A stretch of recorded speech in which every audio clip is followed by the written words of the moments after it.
Hey y'all, I'm Allison Asarch from Nashville, Tennessee. Hey, I'm Sean Fraser from the Ritzy Kids. Hunters, this is Johnny from Rail Motor. Hey, it's Shane from Blind Season. Hey, it's Rob Stanier, and you can check out my music on all the streaming platforms. Check out my latest music on all the streaming sites. Check out my debut album on all streaming platforms. Check out our new debut album. Check us out on Spotify and Apple Music. And you're listening to our friends, Braggy and Curly. And my favorite bands from Australia. My two favourite podcasters, Braggy and Curly. Braggy and Curly. On the Unfiltered and Undiscovered podcast. And Rossi. Hey there, everyone. It's Curly here, and welcome to episode 188 of the Unfiltered and Undiscovered podcast.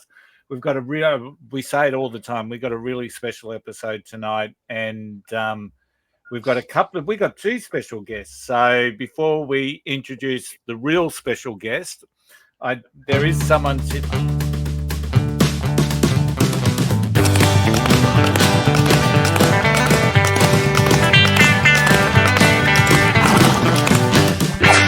Time for the Country Roundup with Big Stu. Special guest.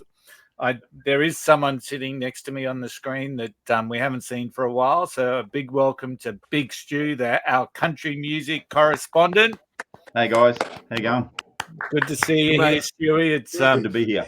We always talk about Big Stu, the country music correspondent, but we never seem to get him on, do we, Rossi? No. So yeah. Look, I think it's really good to have an expert on the panel. You know what an expert is, don't you? Yeah, I do. Not quandary, and a spurt is a drip under pressure. Yeah. And of course, we've got Rossi there, and of course, Big Stu's sitting in for Braggy, who's on his global tour of Agnes Water. So we're missing. He's Braggy doing a gig tonight. at the fish and chip. He's doing a gig at the fish and chip bar tonight, isn't he? At the Rusty Pelican, right? So nothing but the big stages for our Braggy. So but it's awesome to see. I reckon we'll end up seeing Braggy move to Agnes Water. He's that far entrenched. Of course, we got Rossi. He's the usually the token blue on the podcast. So, but he's got some blue royalty sitting beside him tonight with our high quality guest. Support. Yeah, James Keith is with us tonight. So, and for those that may not know, James is related to some of the most amazing players that have ever put on a Blues jersey. So, but before we get to James, let's just quickly talk about our footy tipping, Rossi. So, I think Braggy summed it up well. It was the weekend of the 12 goal bars, so a little bit of the status quo. It stayed the same, didn't it? 9 for 17 for all of us. Yeah, pretty woeful weekend, mate, to be honest. Look, I was going for a couple of games where I thought should have turned the other way, and they were close, looking good at half time. Yeah. A couple of them. And once again, they flipped just in the second flipped. half. Yeah, I know. Yeah. They're just shocking. And my secret for the AFL was just go with the sport bet favourites. And even that fell over this week. We saw a couple of the favourites get tossed. So I know. It is a very interesting NRL competition. Don't they say never bet on something that can talk? Do they? Yeah. I've never heard that before, but anyway. Cool. Any news in your part of the world, Rossi? Who have you been working with this week? Well, Jupiter 5 played the 8th anniversary of a bar in Sydney called the Mosh Pit last Friday night. And we had this young band open for us called Pocket Watch. And they smoked us. Yeah, I can imagine. But the Mosh Pit is this little bar in Erskineville or St. Peter's End. They call it the Paris end of Newtown.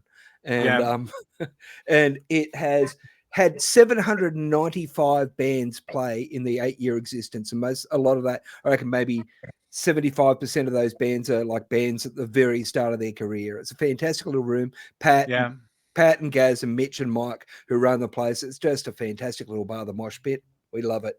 And Jupiter 5 play there, probably once every 3 months because we just think it's great. Holds about 100 people, but that just gets chaos.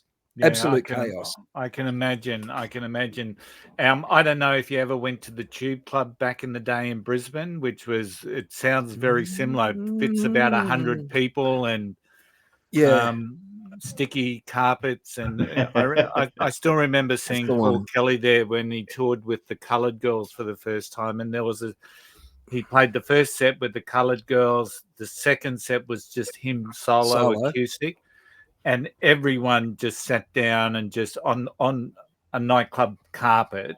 God knows what diseases were sort of lingering around, but it was just the most magical evening, and it still just firmly sits there. That it's just great memories, and it sounds like the mosh pit has got a very similar sort of a vibe. When she's pumping, she's pumping.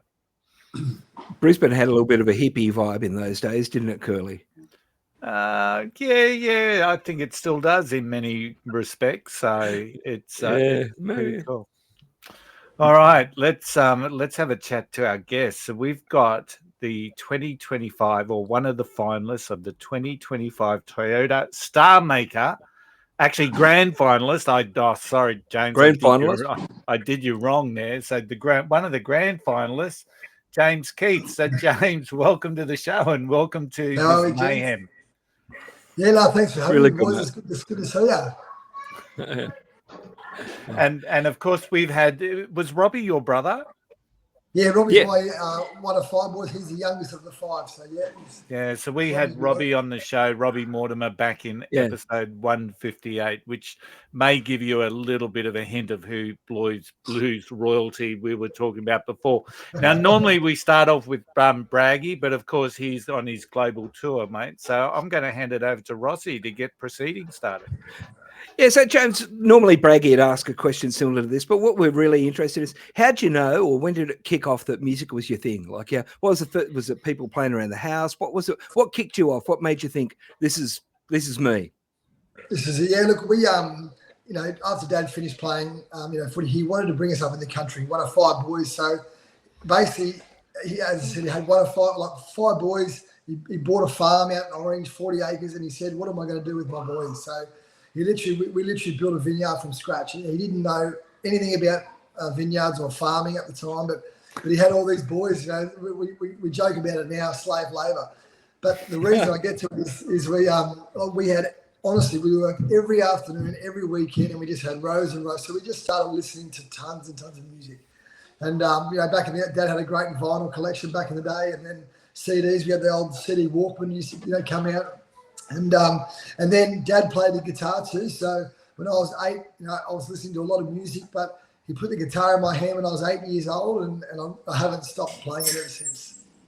Oh, wow. 8 years old. You must be tired. I'm just getting warmed up. It's an old gag, that one. My fingers are gone. I got carpal tunnel from the vineyard and all that. Hello. Family. Yeah. That's it. So I got three beautiful young kids. They're upstairs making a racket.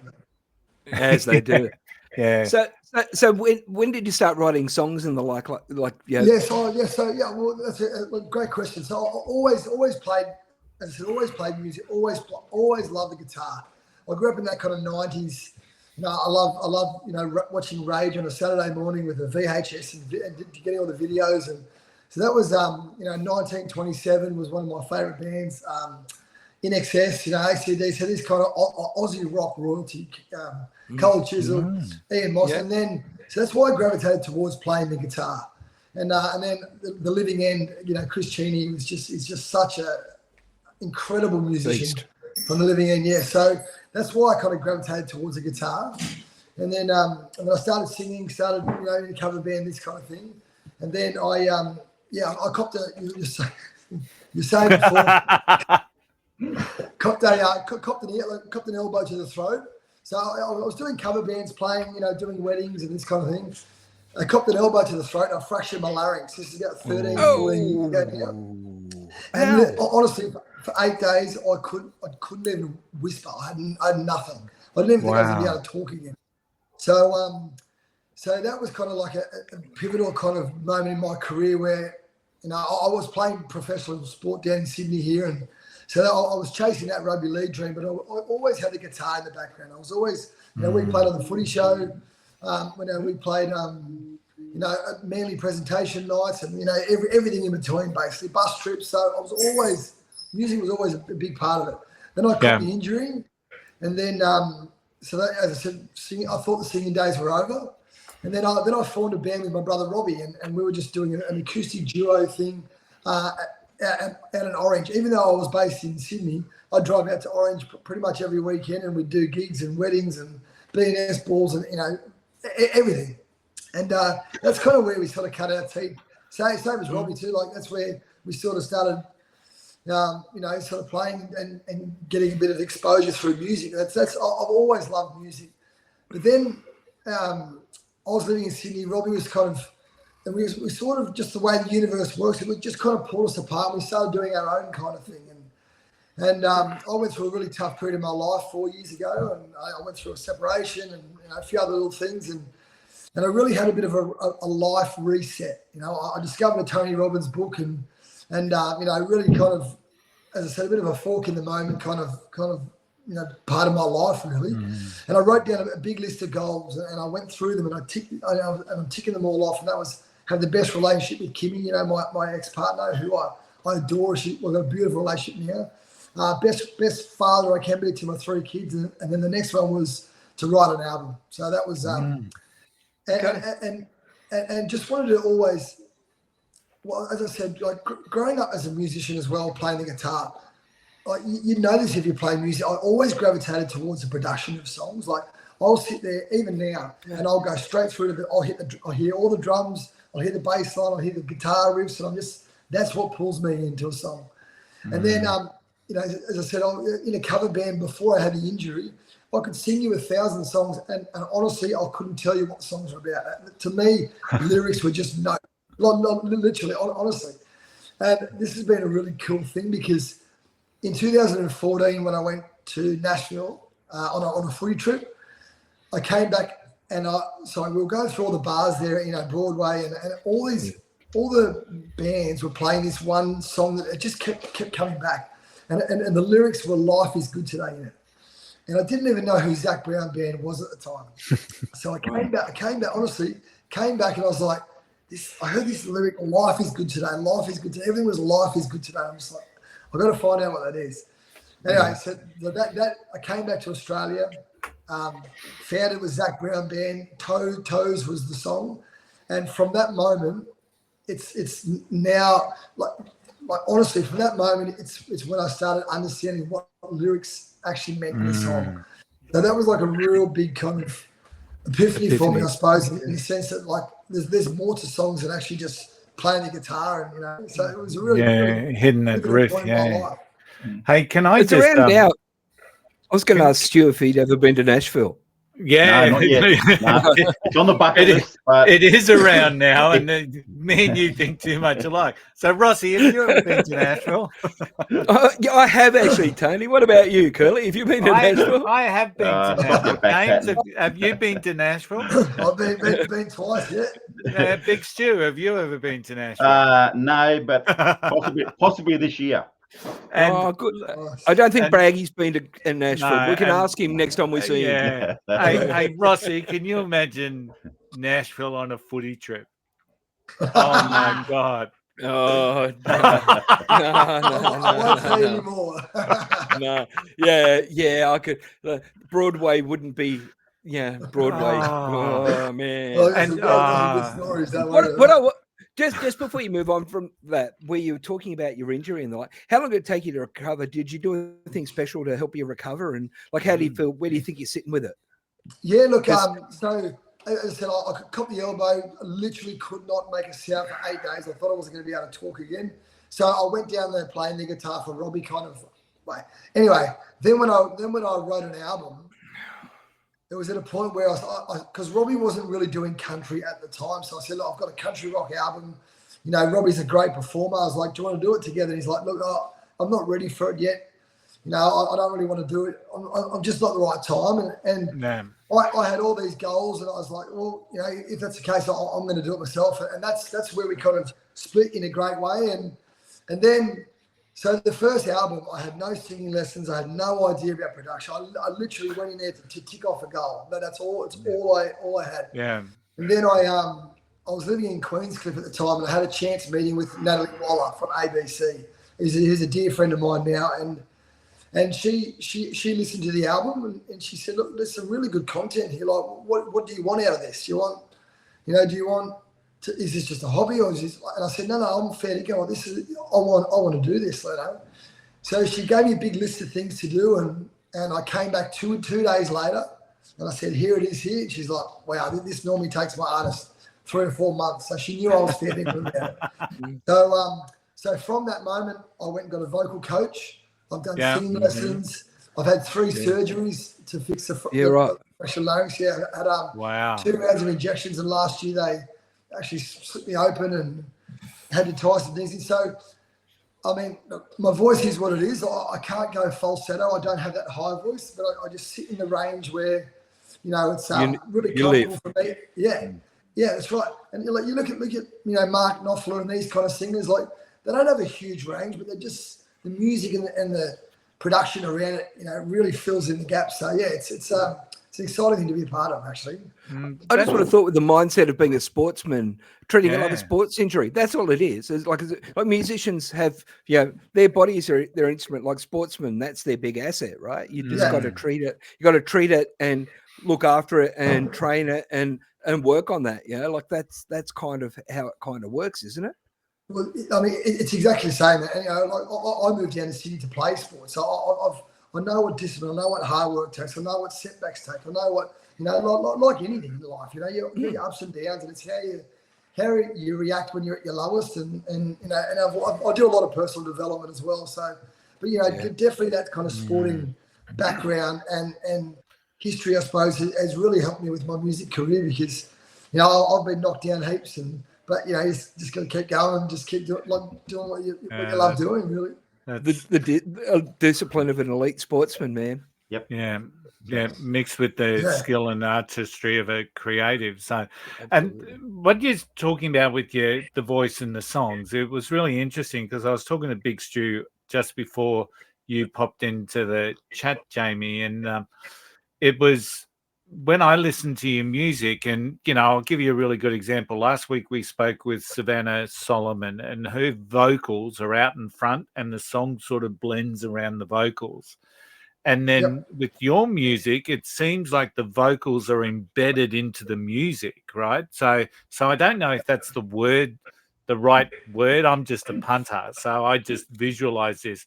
But if there's layers to it, it's your vocals are sitting right there in the middle layer, and the music sort of envelops its way around it. So what you've just walked through with your vocal training and where you want your vocals to be actually explains what I was listening to. So, yeah, that's right. Look, as I said, my range is only this big. You know, as I said, I don't have any falsetto head voice at all, even low. So I've just got to.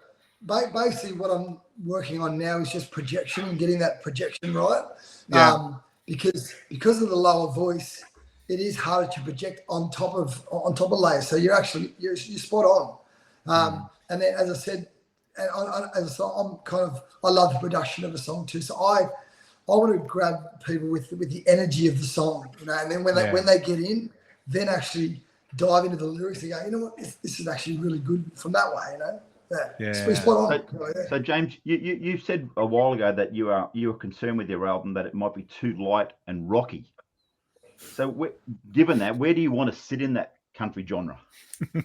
Well, look, this is one thing too. This is why I love country as a genre. Because I mean, I grew up loving, you know, playing rock. You know, I love classical music. I love contemporary country, but I've got a lot of respect for, you know, country and western as well in terms of the storytelling. And I love pop. Like Coldplay is one of my all-time favorite bands. You know, like so I find my music is a bit of a blend of everything. You know, country roots in terms of like storytelling, and I mean, my first album, Life Is Good Today, is really like an autobiography of a lot of my life growing up in the bush and growing up in a big family, and, you know, this town, Orange, and this kind of things. But now, and as I said, going back to the production of that first album, it was done in Orange. I had no idea. As I said, it was just to tick off a goal, really. To really just tick off a goal. And then, some people have seen something in that, there's something to work with. And now I've found Matt Fell, who's an incredible producer, to really take it to the next level. And that's what you want to see as an artist. You want to keep growing and keep trying. And I suppose the thing with my music too, boys, is I'm not trying to be someone I'm not trying to impress anyone. I just do stuff that I love doing. And if people love it on the way, great. If they don't, it doesn't matter, because I honestly get so much fulfillment from my own music. I've got a factory in Motorvale here, and man, I play my own songs. I've written a song which we'll probably talk about later about rugby league, and I just get so much, honestly, so much joy out of my own music, and to me that's fulfillment. Like that's success, So yeah, I'm happy. So if you don't make music, you don't like yourself. Exactly. And the thing is, if you're trying to make music and people don't like it, and you get real, well, then there's no success or fulfillment in that either. So, as I said, I do a lot of personal development on this kind of thing, and you just don't compare. You just do what you love doing, and people will eventually don't compare. Don't compare. Nah, Not at all. It's the worst thing you can do.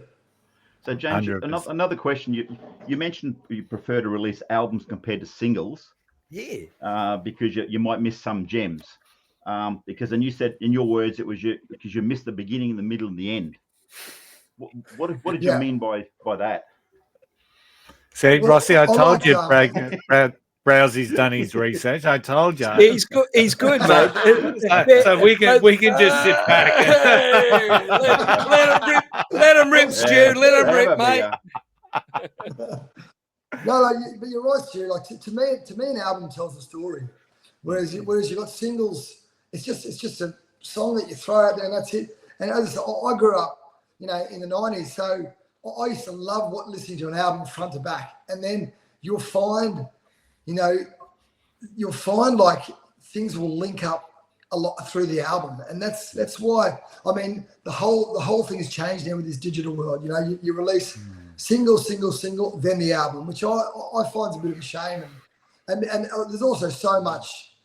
There's so much out there. There's 100,000 songs a day put on Spotify. So like, how do you cut through the noise? How do you put in one song out there in the wind once? So to me, look, again, I'm just doing what I'm doing. I'm just doing what makes me happy, And I do believe in an album where there is a general kind of like a theme through the album, through the songs, and they all connect in a weird way too. So that's why I do like albums. I mean, as I said, I've got 3 singles to release before I drop my next album, which is a bit of a teaser of what's to come. But yeah, it's again, I'm really just doing what makes me happy. Yeah, and with the James Keith theme, if it's not a love song, if it's not a song about a country town, if it's not a song about being a country boy, I'm intrigued to understand what else you'd write about, because those themes are recurrent all the way through. So, that's right. And when you talk about your album, I think a real dark horse, and the one that really surprised the bejesus out of me, is when I first listened to Say I Do, Part 1. And I'm sitting there thinking, Part 1? Is there a Part 2? What's the deal here? And then Part 2 is just the piano instrumental. Yeah. And I just thought, that's fucking magic, pardon the French. Yeah. But that really surprised me. It was just lovely. It was nice. Was that you playing the piano? No, so I've got a really cool story about this. And as I said, I'm glad you picked that up, because this is where the album really comes alive. Yeah. Say I Do is the first song I ever wrote. And just the way that I write songs is, I don't know, I don't even try to do it, but I always seem to change the last, or generally change the lyrics in the last chorus to let the story go in a different way. So Say I Do is about a girlfriend I took up to foster, and we walked across the bridge and blah blah blah blah blah. But the way the song ended was, it was a proposal, and so the bloke actually proposes in the song. And then what was really cool was when I played basically all the other instruments except for the piano. So it was a bloke in Wagga, and when he sent me the piano version back, I listened to it, and honestly, I was just like, it's the most beautiful piece of piano. And I was like, it could be a lullaby, it could be a, So what I did is, I don't know if you've seen it, but for the film clip to Say I Do, I actually filmed a fair dinkum real proposal. I'm in like 30s, so I've got lots of mates who are that kind of age, long-term girlfriends, and I said it to a few. I said, look, I said to one of my mates who I was working with, I said, look, if you're interested in proposing, I said, I may have an idea. And he said, mate, I do. and so we set up this theatre in Orange, just him and her, and we set it all up, and then we literally filmed the fair dinkum proposal called Say I Do, which is a great kind of story. And then the Say I Do part 2 is actually them on their wedding day. So it's just a beautiful video clip of them. And then I actually sang that song as their first dance. So the whole thing is I'm getting shivers just thinking about it. This goes back to the story of the album. And honestly, there was it was 3 months of planning. Like, and this is a proposal for a woman. Like, you got to get this right, otherwise, And so no matter, we had to do it respectfully and tastefully to her, and it was such a really great thing to be a part of. And we filmed it like 3 times first, and then on the 4th time he was going to go, no, wait, and propose, and we only had 1 shot to do it too. So and obviously she had to say yes as well, and then agreed to film it. Was she clued in? Was she clued in? Did she know it was happening? She had no idea. Unreal. Like, when you get a chance, honestly, go and look at it. Because so we had to do the proposal first. And then obviously she had to say yes, and then she had to be okay to film the earlier parts of the video clip the next day. So it was. And so going back to the album, when I heard that piano version, I was like, man, this is like, this could be a lullaby for their child. Yeah, absolutely. It's beautiful. A beautiful piece of So anyway, story. There's let's talk about your latest song, She Don't. I love the lyric. She don't is a driver tractor. I like that one. It was look, I was listening to a lot of Beatles at the time, and I love how the Beatles just replay their hooks all that shit. I was she looked like almost all of them, all the hits, they just replay the hook. So like me and my mate Jax Tonic, who's another country artist in Sydney here, we had a bit of a writing session, and we're just mucking around for about an hour. We couldn't come up with anything, and sometimes when you try to be creative, you just can't. You just got to let it flow sometimes, and can't force it. You honestly can't force it, Rossi. You're right. So he went for a beer, came back and said, look, let's just go 4 chords, bang, bang, bang, bang. And all of a sudden I just heard the dun, dun, dun, dun. And we're like, she don't. And I'm like, yeah, that sounds mad. And even though it's not proper English, like it's not proper English either. But again, it doesn't matter. Like I love it. So, and it's easy to sing, she don't, all through the song. And then I wanted to write a storytelling song, with the country, and I love that song. I don't know if you're familiar with it, but Luke Bryan's Play It Again. Yep. And I just love the storytelling in that song. And so we thought, you know what? This bloke's going to meet this girl, but she doesn't like, she don't like tractors and how to change a tyre and dust and mud and road, all that kind of stuff. And then as the song progresses, she goes out in the bush with this bloke and they have a good time together. And then at the end of the song, she loves it all. She does do all this stuff. It could almost be the theme to Farmer Wants a Wife. So. Yeah. But what I picked up, you're about the 10th person who said that. I've actually pitched it to him. What I picked up on the early part of that song as I listened, it's got there's elements of that, like that modern Americana style, right? Like not wanting to pigeonhole it too much, but the opening phrases, I just got a Tom Petty vibe. Yeah, it does. And this is kind of like my sound that I'm going for. It's like I call it country synth. I love the synthesizer as an instrument. I know it's not traditional country. But I love it. So it's a good blend of pop and rock in there. Yeah, Tom, absolutely. But I want a unique sound where people hear my sound and go, oh, that's James Keith. That's what you want. So, That's exactly what you want. That's right. Yeah, but so, but just the phrasing, those opening bars, then it went somewhere entirely different. Just like going, gee, I just had that, which is you got to grab people at the opening of the song. The opening line has where you have to hook them. You got to get them straight off the bat, and that's right. You can't go. Look, I'm going to show you how good I am. Just wait. No, you got to get bang in. Otherwise, they're gone. Spot on.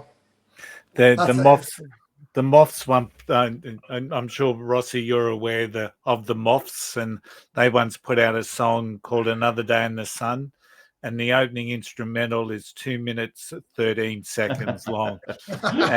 And I play it to my kids all the time, and I say, listen to this. This is the most longest opening you're ever going to hear, and it builds up, and you're getting ready for that, and then it drops back down, and it's just, it is. I personally love it, but but the Moths weren't overly successful either. So just quietly, I know those guys, and I know one of them in particular at the moment, and he's off where the buses don't run.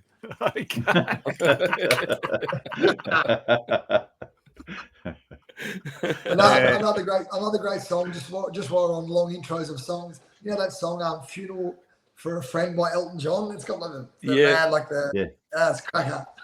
Yeah, absolutely. And so, She Don't's going well for you. You launched it. It's going great. Yeah. Oh no, was it Tamworth? You launched with it. I played it. So it was. There's a live clip of that. But I played it as my second song in the Star Maker competition, purely just knowing that I was going to get some good footage out of it. You know, probably in hindsight, probably wasn't the best song. Look, the thing is with Star Makers, you get 10 minutes to rehearse with the band, and that is it. Wow. And this song has got synth, it's got acoustic, it's got banjo, it's got all these elements to it. And on the day when I was rehearsing, my guitar went out. There was only 2 other guitars, so it just sounded empty. You know, and there was no synth, so probably in hindsight, probably wasn't the best song to do, but no regrets, mate. I got some great footage and played 2 of my own songs. So what more do you want? All right, big fella, I can see you champing at the bit for another question. No, just listening. I will just go back a bit though, James. You mentioned about Luke, Zach Brown. You've also mentioned Luke Combs and Coldplay, which you've mentioned already, about being your inspiration. I think you made a comment about Coldplay, the best live act ever. What sort of drove that? What made that the best act ever or live act? It's the best act ever because it's so interactive. It is like everybody's there, and I mean they're like, I took my 5-year-old son, you know, and there's 90-year-old people in the crowd. Look, Chris Martin as a human is just all about love and gratitude and making a good difference, and I'm really big on that kind of thing. And you know, it's just everybody's there for one thing, and that's what I love about it. Obviously, you get the wristbands as well, the confetti, the fireworks. So you feel at the start of the show when it goes on, you feel part of the show. Like you're like this, and you feel part of it. So that I just love the energy of their songs, and you know, good messages too. But it's I love, and this is what I said at the Star Maker grand final when I went out for my first song. I want everybody to high five, you know, and just high five 3 strangers. And I'm telling you, I wish the camera panned out because everybody in the crowd did it. And to me, that's why I played music, because I love bringing people together in a really positive place, and that's what Coldplay do. Yeah, that gets the energy up. So another song that gets the energy up, and I'm glad you chose the right commentary, because that's not a try, that's a miracle. Miracle. On the fire. Rams. Yeah. They'll have to superimpose it over footage of Mark from the Roosters on the weekend. Rugby League, the greatest game of all. They're on fire. They're sitting on fire. Has been on fire. On fire.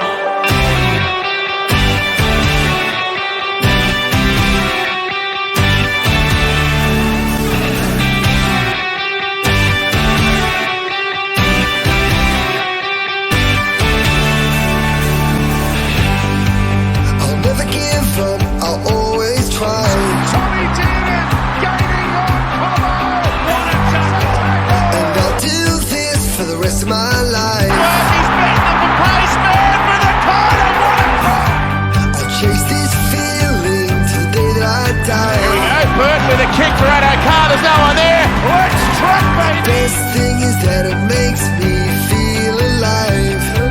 It goes to Cleary. Nathan Cleary. I don't wanna fall asleep right now. I've got the greatest game inside my brain. I'm trying to put it all together. Instead of me insane.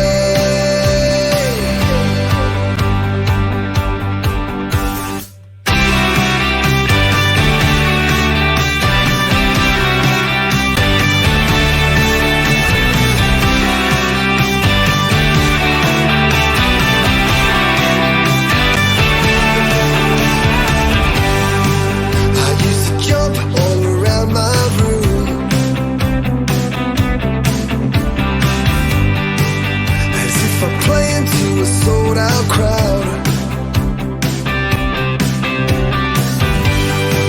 As a kid, I'd watch my heroes play. I promised myself I'd be there one day.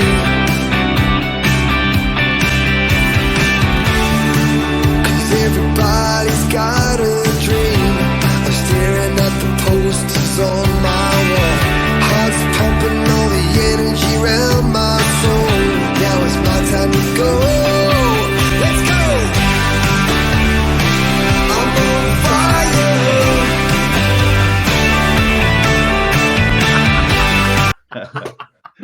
fire. That was an incredible try, that one. Yeah. How he was able to hop and kick at the same time is just amazing. But union skills.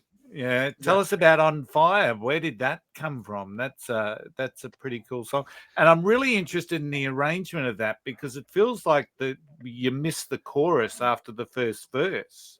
To me, yeah, you don't. You're right.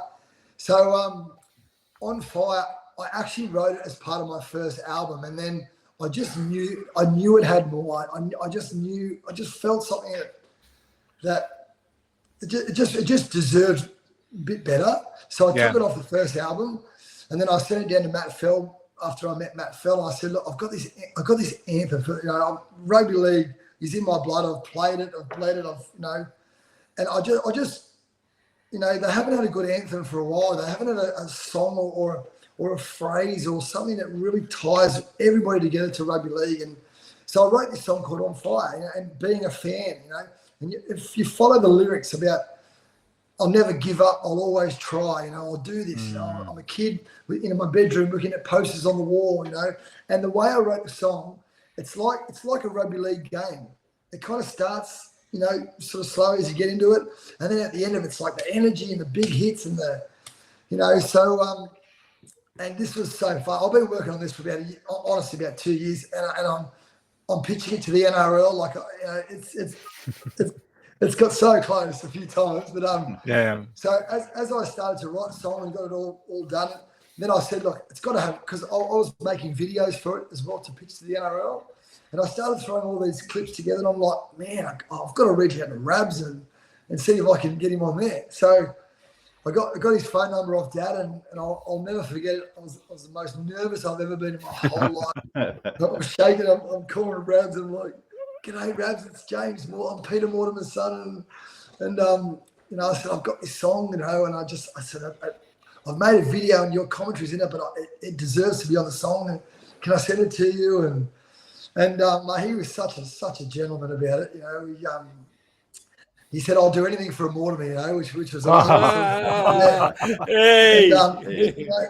So thanks, Dad and Uncles. But look, I sent him the song, and he thinks it's magic, and then I got Warren Smith, a Fox commentator as well, and I've reached out to Andrew Voss and Matty Johns and MG, and they all love it. Like, they all. So and as I said, I've just been pitching it to the NRL as well. I had a meeting with them, with John Vellis from the NRL expansion. And it's not a no at the moment. It's just not just yet. So I'm just finding other ways to pitch it to them. And then I watch so much footy, and you'd be surprised at how many times commentators say "On Fire." Like, I save them all. And then so basically what I'm trying to do is, because anytime someone says on fire, like my ears go like that because I'm tuned to it now. So what I'm trying to get the NRL is to not only take the song, but to take the phrase, to make anytime anyone says on fire, they think rugby league straight away. Yeah. NRL on fire hashtag. Exactly. Like even right honestly, even 9 News on Instagram wrote NRL is on fire. Like there's so many. And then I did a Tony Robbins seminar in Fiji, and I went around to all the different people around the world, like Spain and Canada, and I said, and I got a video. And I said, look, if I say the phrase on fire, what does it mean to you? And they're like, oh my God, it's like it's exciting, and it's like it's lit, it's something hot. So I'm trying to tie that to the NRL, and that's my yeah. But look, TikTok and Insta, and Insta. That's what it is. That's it. Just got to get the people involved now, and just get a bit of get as many people as you can to say I'm on fire and cut it together. That's what you got to do. Yeah, that's right. 100%. So tell me about missing the first chorus, but I'm intrigued by that. Well, it was just it was just the way that I wrote it. I didn't want to hit on fire straight away. I wanted the song to tell a story. Okay. And the first kind of verses is just about about not giving up, about having that kind of guts, those qualities that rugby league players have, or that rugby league has, like it's not giving up, never getting back up when you're down. It's just having a dream. And then I wanted to, and I didn't want to go straight into the impact of the song. I wanted to build. And then the second sort of phrase, I went back to where you're a kid. You're telling the story where the kid's in his bedroom and so to kind of like almost go back a step, to sort of go back to grassroots. And then as the song kind of progresses, it gets bigger, and then all of a sudden there's the chorus. Yeah. And then there's a bit of a bridge where it's interactive with the Viking club, and then the last chorus is when the commentary comes in. So it just kind of goes like that the whole way. It moves upwards. Yeah, you can. I got it now. It takes you on a journey. It's not, as I said, it's almost like a game of rugby league. It's like it's always sort of starts this way, and you just kind of measuring each other, and it doesn't go like that, like a chorus of it. It just goes like that. Yeah. So I was just wondering, like, we jumped over a bit, and Braggy will be disappointed in me if I don't ask you about it.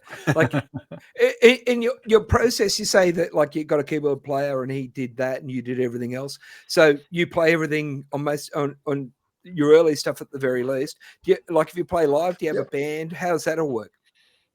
Yeah, I got a 5-piece band. Yeah, so we so as I said, I didn't really understand how the whole recording process and production kind of worked. So I just thought you went in there and everyone plays their own songs and writes their own songs, and that's what happens. And then when I got to Matt Fell, he's got guitarists in Nashville, he's got drummers in everywhere, So and this is I didn't know what a session muso was. I mean, I've just learnt as I've gone along. So that's why the production on this next round of songs is better. I mean, I play all the guitar bits. I don't record the guitar bits on the record. That's a session guy in it's the guitarist from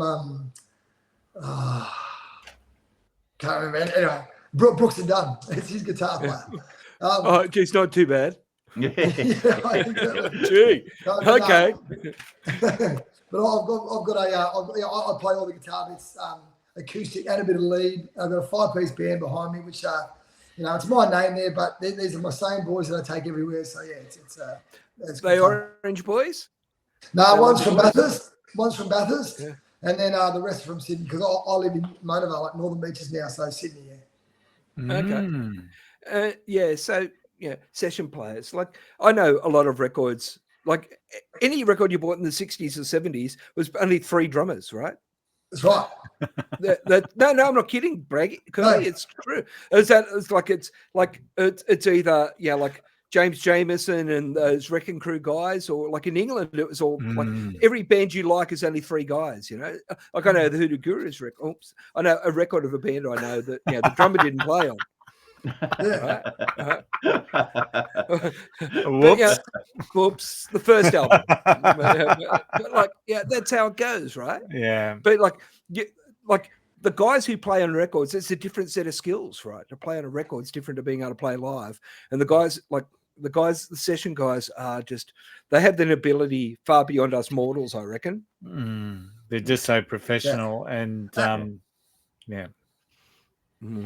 Very Well, much they sit there.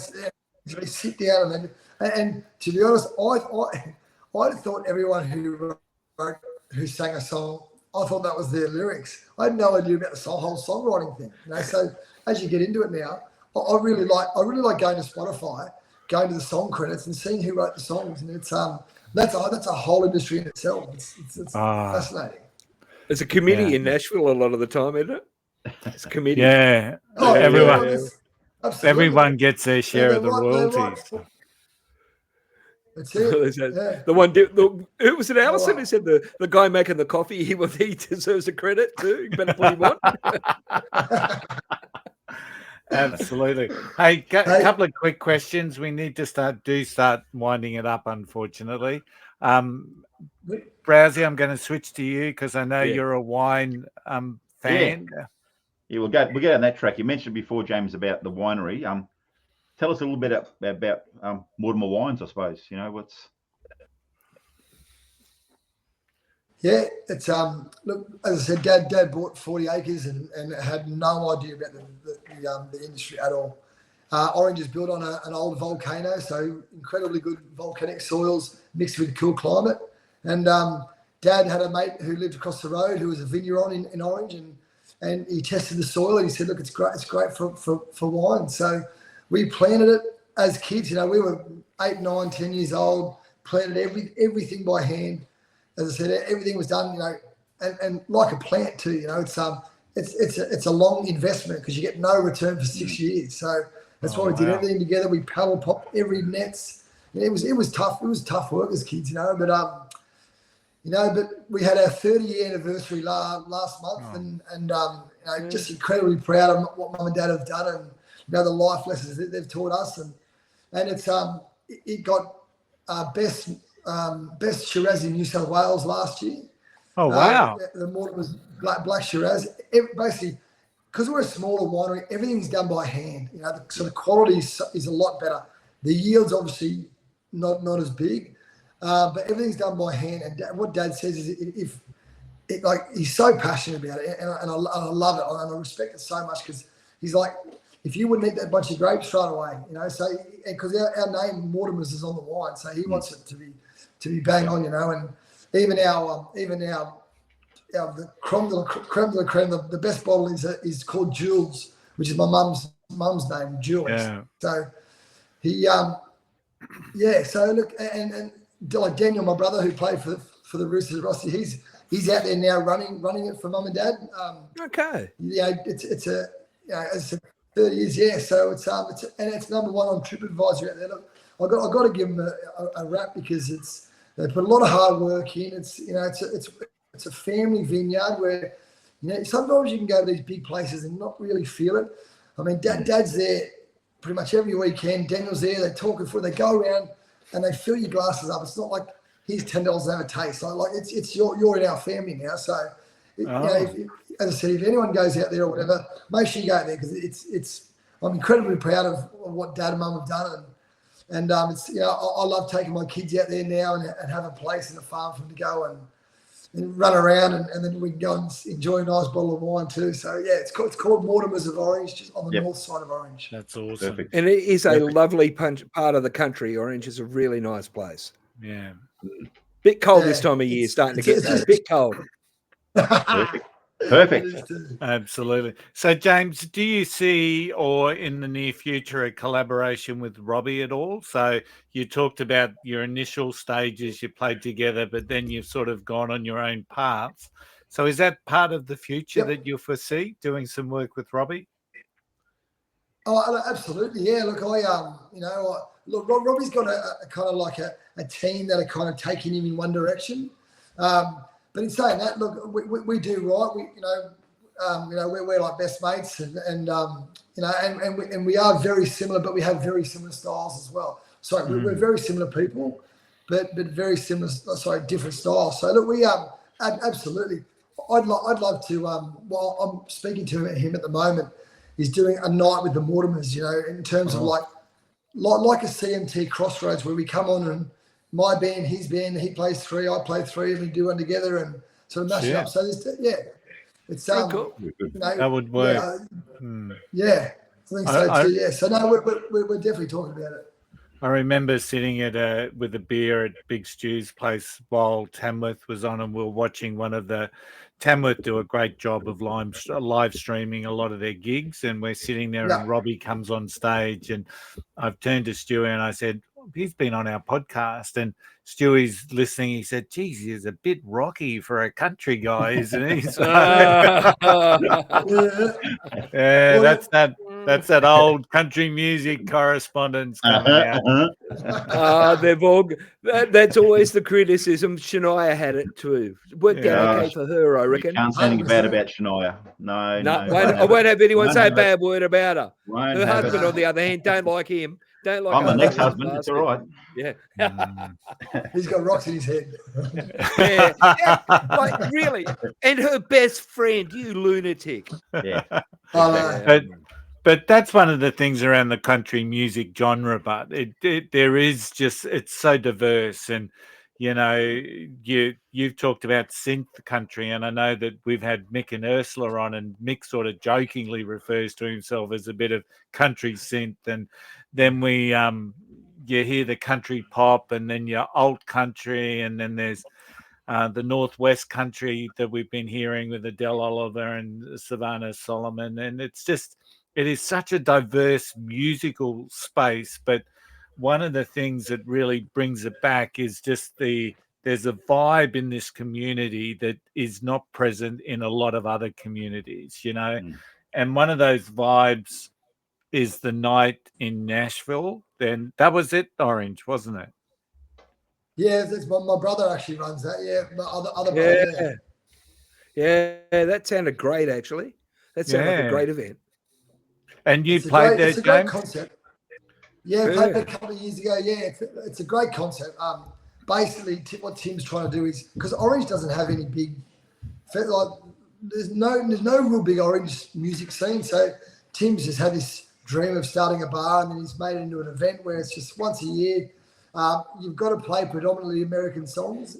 You can play a couple of originals, but it's predominantly like you're in Nashville for the night. So it's a great thing. Yeah, cool. We need to get there, Big Stu. So we need to do Night in Orange and the Night in Nashville. So we do have a bone to pick with Robbie Butt too, just quietly, James. And he has been on the red carpet at the Golden Guitars. Said nothing. And said nothing. So we ask all our guests just one little thing, and that's when you are on the red carpet at Golden Guitars. All we ask, it's a simple request, right? And Robbie failed in his simple request. All you've got to do is say a quick shout out to the boys, right? To the boys. That is it. You don't even have to mention our name, the name of the podcast. Quick shout out to the boys. All you've got to say is a quick shout out to the boys, right? We know it's for us. We know it's for us. We're not desperate. We just feel like it's the least we could ask for you. Yeah. So I can definitely do that. See, I like James is a positive. I'll get one guy. up on him. Yeah. Absolutely. And my final question is, and it's going to be football related. I've loved chatting with you just about all your music, your story. It's really awesome.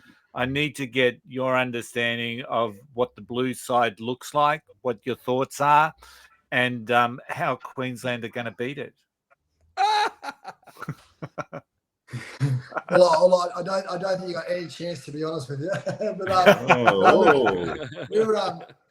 But we were very, very lucky to be part of the Blues sort of setup last year. We actually opened the Blues ball with my song "On Fire," and then Madge called us into the camp for Game 3 to play at the bonding session at the SCG. So we kind of got in that little crowd, and what that what that group of what they're building is something really, really special.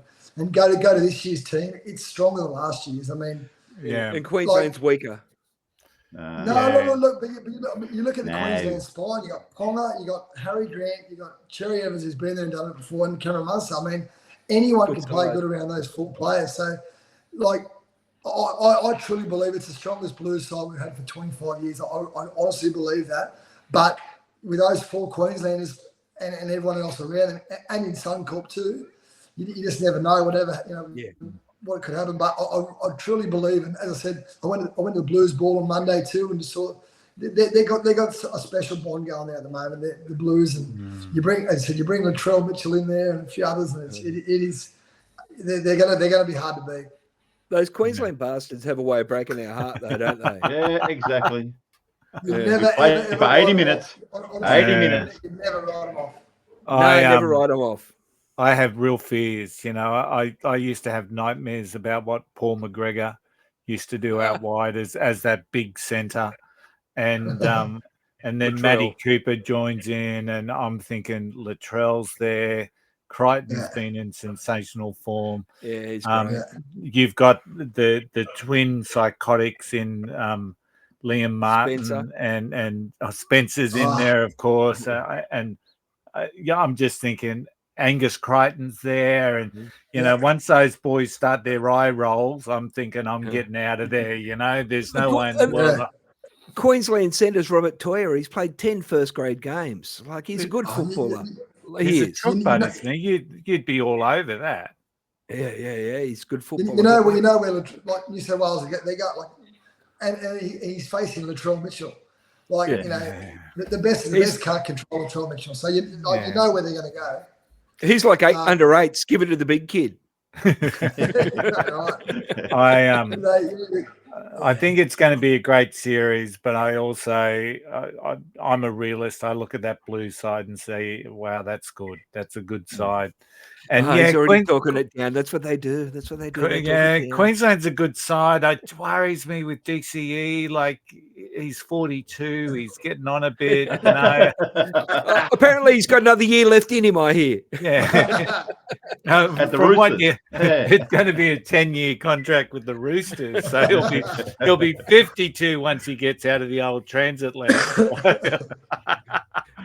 He'll be driving a nice car, though. He'll be driving a nice car. Yeah, he certainly will. All James, it has been awesome catching up with you. What's your favorite social media channel that you want to send people to? Yeah, I'll probably Instagram is my kind of one. So it's just James Keith Music. I run with Keith. It's my middle name, and JK's a bit of a better logo. But so just James Keith Music, and let's go. Keith's awesome. A great middle name. Great middle name. Yeah. Is that yours too? It's mine too. See, mine's Kevin, but I've got the K. Shane Keith Warren, Dennis Keith Lilly. Yeah, that's right. Look at that. They just keep going. True. Yeah, not me. The Keith not Club. me. But anyway, hey, I'll make sure those links to your music and your socials are in our show notes. Your songs will be added to the Unfiltered Undiscovered playlist on Spotify. It's been really cool diving into your music and, songs like Life is Good Today. And I jokingly refer to, This Town, and a lot of your songs are, you must be a hopeless romantic there. Yeah. And there's a real theme in your writing. So, but really enjoyable just sitting back. So, your links will be in our show notes. And of course, we would encourage all of our listeners and viewers to go follow James Keith. So, but before I sign off, Rossi, did you want to say something? Or... I just wanted to say that, whilst we were missing Braggy, we didn't miss anything with Big Stu on board. No, yeah. Get rid of him. Get rid of him. A big thanks to Big Stu for jumping in, coming off the bench, so to speak. No worries at all. Actually showing us up with his research and his questions. So can I ask? We loaded up with more forwards this time. You did, yeah. Got the big guys now. The engine room. Can I just ask one out there question for the very end? James, if you had a chance to spend one day with a country music artist, who would you go with for your development? It'd have to be Zach Brown Band. Just as I said, it's the song. It's actually tattooed on my arm. Just that phrase, "Life is good today," just changed my whole life. Yep. And I love his catalogue of songs as well. Real country. He's got some dance songs in there. He's got some Caribbean kind of. So I just love him as a man too, as an entrepreneur. He's got a lot of things going on too. So it'd have to be Zach Brown. Yeah. Perfect. Very good. Great. Awesome. Next week, we have our good friend from Nashville, Alison Asarts, joining us. We're going to deep dive into her album, Souvenirs of Love, which is doing some really great stuff. Rossi, we've had a alternative rocker reach out from Chicago, so we may be playing around with some timelines again to get him on. So used to be a rapper and now he's an alternative music, and I actually quite like his music, so I think he might be a very interesting artist to have a chat to. So from Chicago, we're going global, a little bit more global than Agnes Water. Hey, thanks, James, once again. It's been awesome catching up with you. We're just about to close off the show, but don't run away because we'll catch up with us after I press the end button. Thanks, Big Stu. Braggy, have we missed you? Yeah, I guess we have. I have. Yeah, we have. It's we always need someone to hang some shit on, don't we? Yeah. For everyone else, we will see you all next week. Thanks, guys. I just want to do a big shout out to the boys too. Thanks. Hey.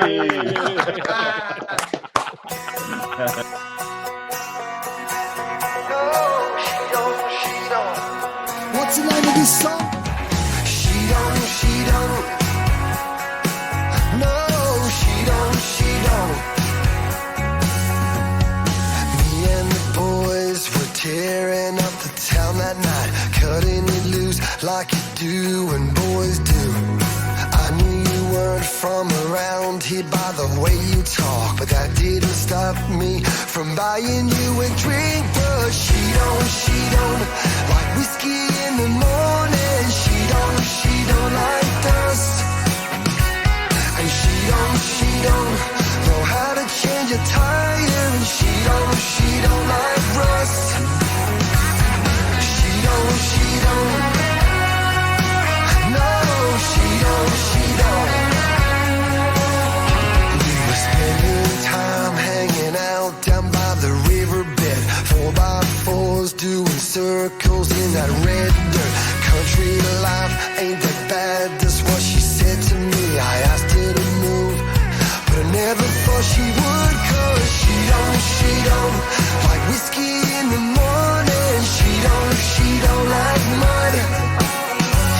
And she don't know how to drive a tractor. And she don't like bud. She don't. No, she don't.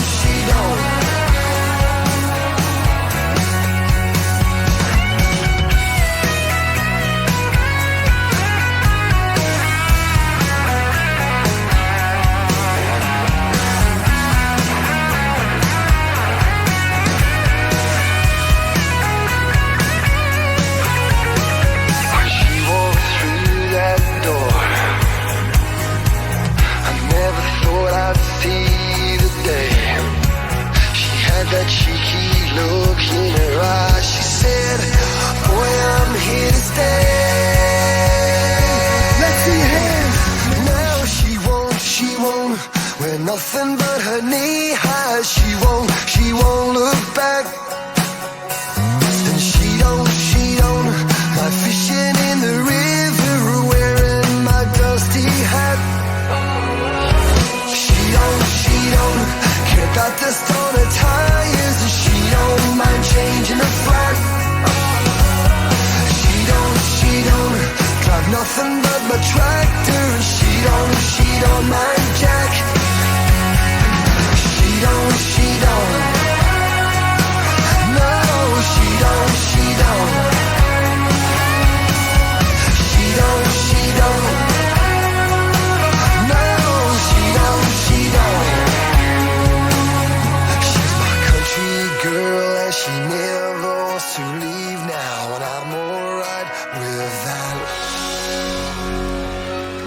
Thank you so much.